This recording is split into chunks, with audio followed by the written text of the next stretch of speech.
Gains always a positive CNR market. What do you put the main driver down to? Was it that data that we got out a little earlier this afternoon?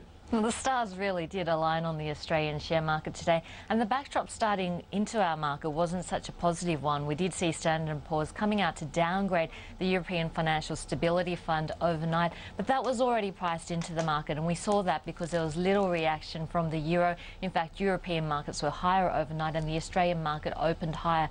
But the real impetus for the Australian market came from the resource space, and the resource space was given a gift from two fronts today. First of all, we did see the China GDP numbers exceeding expectations, and secondly, the very positive production reports coming through from Rio Tinto, Fortescue and Paladin. And if we have a look at the resource space, I guess this area has been a difficult one because a lot of investors have been trying to figure out and balance the very bullish long-term assumptions in the market and balance that against some of the short-term threats coming through from the European situation and the global growth situation. But of course, those China GDP numbers putting some of those concerns at rest. The numbers did come in with the slowest growth in 2.5 years at 8.9%, but still stronger than expectations of 8.7%. And of course, those production numbers coming through from Rio, Fortescue, as well as Paladin, really helping the resource space.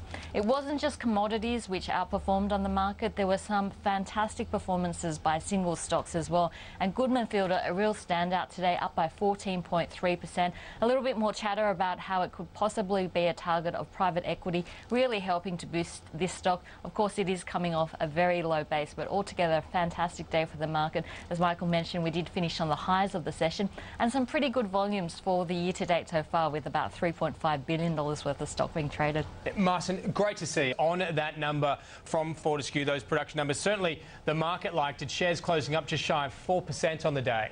Well, Fortescue beating its own forecast, a record 14.77 million tonnes for the quarter. And if we have a look at Fortescue, for that fourth quarter, it was aiming for a run rate of 55 million tonnes per annum.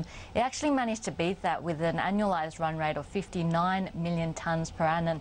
Now, if we have a look at Fortescue, iron ore is their only commodity, so prices remain quite important, production as well as sales, and it does look like they're selling pretty much all that they can produce at the moment, so a huge positive there. In terms of prices, if we do see a soft landing in China, we should continue to see prices of about 140 to 160 million tonnes.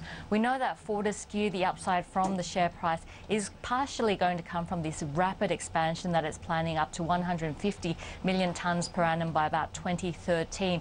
And really, with the prices around where they are at the moment, they're not going to have to go outside of what they're forecasting in terms of cost. If we do see the average price for the year drop below $140 per tonne, then we're going to see perhaps some funding issues for Fortescue. But as where things stand, we saw a very positive read on China, some talk that they could be looking at listing their magnetite assets in Asia later on down the track, and a great performance by Fortescue today, up by 3.9%.